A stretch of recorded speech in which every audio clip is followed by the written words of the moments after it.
నమస్కారం. ఈరోజు రాయచోటి పట్టణంలో అభివృద్ధి కార్యక్రమాలకు శంకుస్థాపన చేయడం జరిగింది. ముఖ్యంగా మున్సిపాలిటీ పరిధిలో నీటి పైప్ లైన్ల కొరకు, అలాగే డ్రైనేజు మరియు రోడ్ల కొరకు సుమారు 1,60,00,000 రూపాయల శంకుస్థాపన కార్యక్రమాలు ఈరోజు పొద్దున్నే ప్రారంభించడం జరిగింది.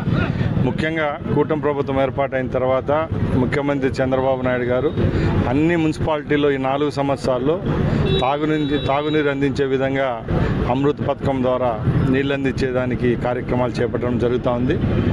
అలాగే ముఖ్యంగా మైనార్టీలు ఎక్కువగా ఉండే ఏరియాలు అయితేనే, అలాగే మిగతా ఏరియాల్లో ఎక్కడెక్కడ డ్రైనేజ్ వ్యవస్థ కావాలా, అలాగే సీసీ రోడ్ల నిర్మాణం కోసం రాబోయే కాలంలో కూడా సుమారు 20 కోట్ల రూపాయలతో ప్రతిపాదనలు పంపించడం జరిగింది. దాంట్లో ఈ రోడ్లన్నీ కూడా 1-1.5 సంవత్సరంలో ఏర్పాటు చేసుకునేదానికి సిద్ధంగా ఉన్నాం. అలాగే రాయచోట్లో నీటి సమస్య కొన్ని ఏరియాల్లో ఎక్కడైతే పైప్ లైన్ల సౌకర్యం లేదో అక్కడికి కూడా చివరి ఇండ్ల వరకు కూడా నీళ్ళు అందించేదానికి ప్రభుత్వం చర్యలు తీసుకుంటాం.